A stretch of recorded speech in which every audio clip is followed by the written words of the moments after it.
믿음의 현장을 찾아가는 담비플러스에서는 두란노 아버지 학교 김성목 장로와 한은경 권사 부부를 만났습니다.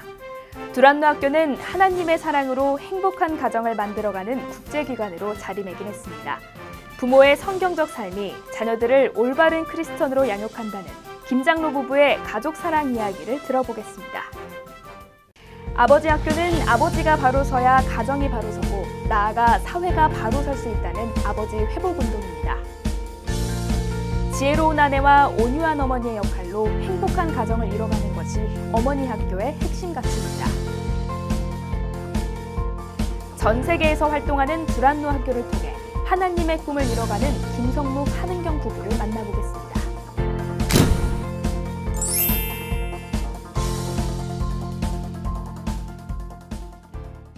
안녕하세요. 담비 같은 사람들입니다. 고슴도치에게는 약 5,000개의 가시가 있다고 합니다. 그런데 두 고슴도치 부부가 포옹을 할 때는요, 서로의 가시를 잘 놓이거나 연결해서 서로를 찌르지 않고 상처를 주지 않는다고 합니다. 이 고슴도치 부부의 사랑 이야기를 보면요, 서로에 대한 깊은 배려와 이해, 그리고 철저한 헌신이 잘 느껴지는데요. 그렇다면 우리 사람은 어떻게 서로를 상처 주지 않고 안아주고 또 사랑할 수 있을까요? 오늘 이 질문에 대한 답을 귀한 두 분과 함께 나누면서 찾아보려고 합니다. 두란노 아버지 학교, 어머니 학교의 김성묵 장로님, 한은경 권사님 모셨습니다. 안녕하세요. 안녕하세요. 네, 반갑습니다. 한국에서 뉴욕까지 먼 길 오셨는데요. 오늘 이렇게 담비와 함께 해주셔서 감사합니다. 저희들 이렇게 귀한 자리에 불러주셔서 감사합니다. 네, 너무 고맙습니다. 영광입니다. 가정들을 바로 세워주시는, 그러면서도 많은 부부들의 롤모델이시기도 하는데요. 먼저 우리 장로님과 권사님 한 분씩 소개와 또 어떤 역할들을 하고 계시는지 인사 말씀 나눠주세요. 네, 저는 두란노 아버지 학교 운동 본부에 지금 이제 이사장 역할을 맡고 있고요. 그래서 전 세계 전국 곳곳에 이 아버지 학교들을 격려하고 또 강의도 하고 또 많은 사역자들을 세우는, 강사들을 세우는 그런 이제 일을 하고 있습니다. 네, 네, 저는 두란노 어머니 학교 본부장이지요. 네. 그래서 우리 두란노 어머니 학교가 세계 44개국에서 제가 다니고 또 스태프들을 세우고 격려하고 그런 일을 하고 있습니다. 네, 구체적으로 우리 두란노 아버지 학교 그리고 어머니 학교 다양한 프로그램들도 많잖아요. 어떤 학교인지 좀 자세하게 설명 좀 해주세요. 아버지 학교는 이제 사실 남자들이 남자로 태어나서 아버지가 되는 것이 이제 최고의 영광스러운 자리거든요. 네. 그것이 하나님이 주신 가장 귀한 사명이기도 하고, 그런데 되게 남자들이 그냥 남자로 살거든요. 결혼하면 남편이 돼야 되고, 네. 자녀를 낳으면 아버지가 돼야 되는데 남자로 살기 때문에 사실은 아내들이 힘들고 자녀들이 힘들어지는 거고요. 그래서 이제 그 남자들한테 진정한 남성이 무엇인지, 또 아버지 역할이 무엇인지, 남편의 역할이 무엇인지 이런 정체성을 가르치는 그런 것이 이제 아버지 학교입니다. 더욱더 가정이 많이 아파하고 있는 이 시점에 아버지 네. 학교가 굉장히 큰 도움이 될 것 같은데 어머니 학교는 어떤가요? 네, 어머니 학교도 같은 성격이죠. 어, 하나님이 우리 여성에게 준 가장 아름답고 귀한 이름은 어머니라는 이름인데, 그렇습니다. 참 슬프게도 21세기에 와서 어머니라는 이름이 의미가 없어졌잖아요. 네. 그 의미가 없어지면서 창조 질서가 무너졌다는 거죠. 그렇죠. 그래서 그 의미를 찾고 창조 질서를 세우는 크리스찬 여성을 세우는 학교가 어머니 학교입니다. 너무 잘 설명해 주셔서 감사합니다. 원래 한국에서 시작했던 5주짜리 작은 프로그램이 지금은 전 세계로 뻗어 나가서 많은 부부들이 다시 그렇죠. 세워져 나가고 있는데요. 사실 지금의 장로님과 권사님을 보면 어려움이 하나도 없으셨을 것 같은데 굉장히 긴 시간 어려움을 겪으셨다고요. 그렇죠. 뭐 사실 저희들이 대학 캠퍼스 커플로 만났거든요. 네. 그래서 열렬히 연애했는데, 그래서 우리는 이제 안 싸울 줄 알았거든요. 네. 그래서 많은 젊은이들이 착각하죠. 얼마나 열렬히 사랑했느냐가 행복한 결혼을 결정한다고 생각하는데 네. 그렇지 않다는 거죠. 그래서 그런 것 같아요.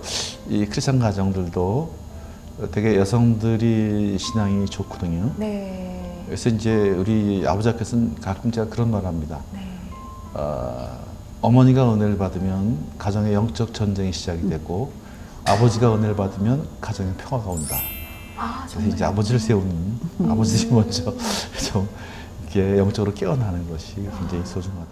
그러니까 저희 부부 같은 경우도 남자들은 이제 일 자체가 자기 정체성이기 때문에 네. 열심히 일을 하거든요. 또 일을 통해서 자기의 어떤 성취욕 같은 거 이런 것도 이제 좀 채우고 자아실현의 욕구도 채우고 그래서 이제 일로 달려가거든요. 그러다 보면 일이라는 게 세상 속에서 이루어지는 일이기 때문에 세상의 문화에 영향을 받게 돼 있거든요.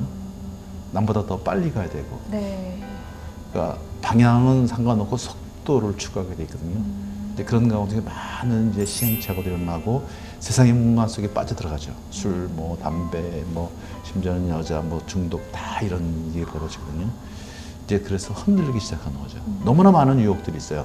남자들을 유혹하는, 남자를 무너뜨리는.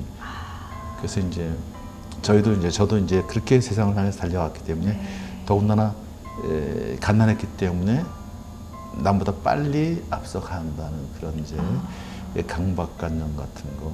그래서 이제 제 아내를 하고 관계가 사실 그래서 깨진 거죠. 가정보다 사실은 직장이 더 중요하고 네, 사업이 더 중요했던 거죠. 예, 그러면서 이제 가정이 깨어진 일보 지점까지 갔고 그때 하나님을 만난 거죠. 예수님을 만났죠 그때. 네, 그때 그래서 아 인생이 잘못됐구나, 이게 방향이 잘못됐구나. 이제 그런 걸 알게 되고 돌이킨 거죠.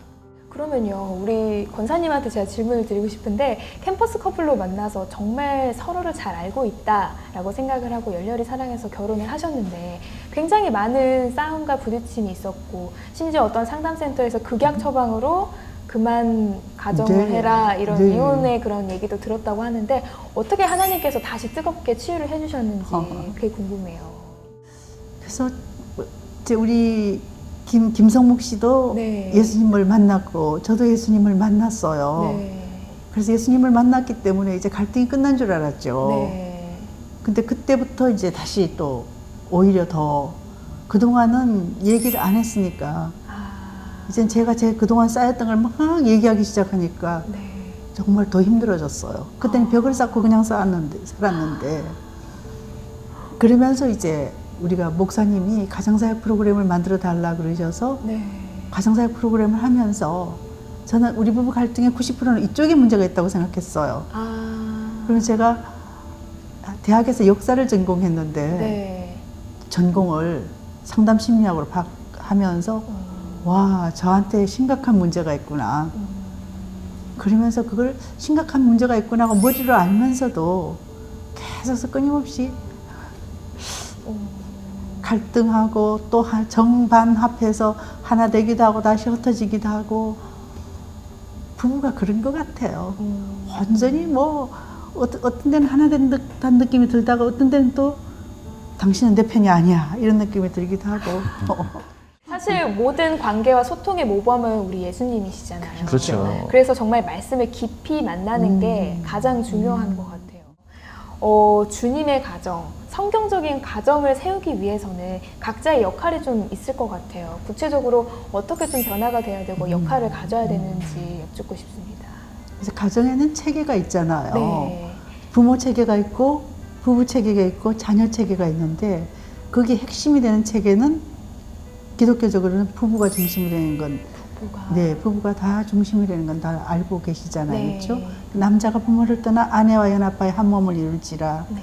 이제 부부가 핵심인데 놀랍게도 크리스찬들도 어떠냐 하면 부부가 하나가 되어지기보다는 우리 한국 사람들은 동양적인 전통에 의해 가지고 부모를 우선순위로 하는 맞아요. 이제 효론한 개념 가지고 네. 근데 이 효가 동양적인 효와 기독교 효는 다르다는 거죠. 동양적인 효는 부모 중심의 효, 네. 부모를 섭섭하지 않게 하기 위해서 한 사람을 희생하는 것이 동양적인 효인데 비해 가지고 기독교적인 하나님이 기뻐하시고 상 주시는 효는 부부가 하나 되어져서 기쁘게 부모님을 사랑하는 것이 기독교적인 효죠. 네. 그래서 처음 출발부터 거기에 문제가 생기니까 거기 문제가 생기니까 부부가 하나 되어지지 않으니까 효도 안 되어지고 부부가 하나 되어지지 않으니까 자녀 양육에도 문제가 생겨서 문제가 생기게 되지요. 우리 장로님께서는요, 예전에 제장암 진단을 받으셔서 굉장히 위기를 네. 많이 겪으셨는데 그럼에도 사역을 포기하지 않고 계속 꾸준히 나아갔더니 하나님께서 치유와 회복을 보여주셨다고요. 네. 그냥 하나님 주신 소명이라고 생각하고요. 하나님 부르시면 간다는 마음 갖고 사실 암 걸렸을 때 그런 두 가지 마음이 있었어요. 네. 하나님 부르시면 간다는 마음. 아니 하나님이 분명히 이걸 하실 때 무슨 뜻이 있었을 거다. 네. 그 당시만 해도 제가 2000년대 대학원수였는데 많은 사람들이 사회 현장에 오면 암 때문에 굉장히 그때부터 한국에 암이 급속도로 이렇게 많이 환자들이 일어나서 왜 나한테 암을 하겠을까? 아마 이런 걸 통해서 암 걸린 우리 아버지들 또 가족 때문에 어려움이 있고 있는 아버지들을 위로하라는 말씀 아닙니까? 거기는 사실 제가 의미를 두었거든요. 네. 그러니까 그냥 항암 치료 받고 그냥 몽롱한 상태도 가고 또 뒤에 가서 이렇게 이렇게 실려도 가고 그러면서도 사회 현장을 다녔거든요. 그러니까 의사들이 굉장히 걱정을 했는데 네. 그런 어떤 소명감, 사명감 이런 것들이 병을 이겨하는데 굉장히 큰 힘이 됐고 하나님이 또 그걸 예쁘고 예쁘게 하기도 하고 네. 하시구나.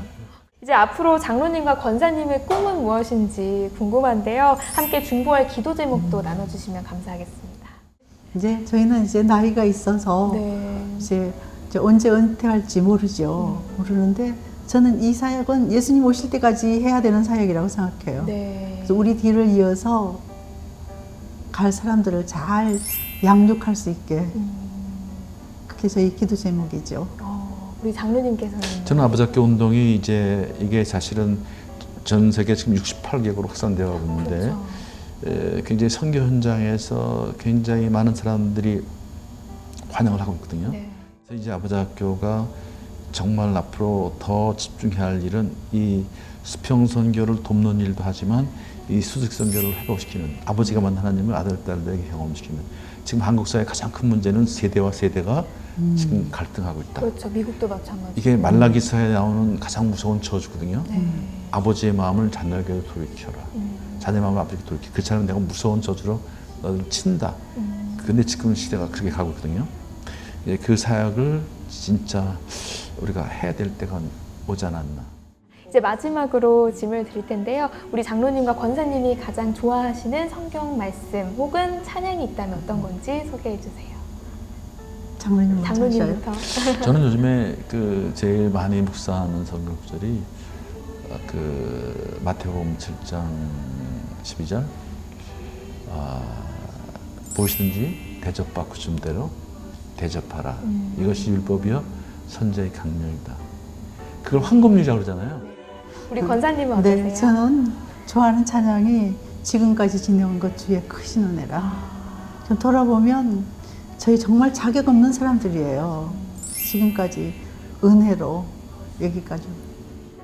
저는 이제 두 분의 말씀을 들으면서 생각했던 게 두 분이 정말 숨기고 싶은 그런 연약함 그리고 그런 아픈 상처까지도 우리에게 다 전해주시면서 오히려 치유와 회복으로 주시는 게 너무나도 감사했고 또 그게 하나님께서 보여주시는 만남의 축복이고 또 은혜지 않을까라는 생각을 해봤습니다.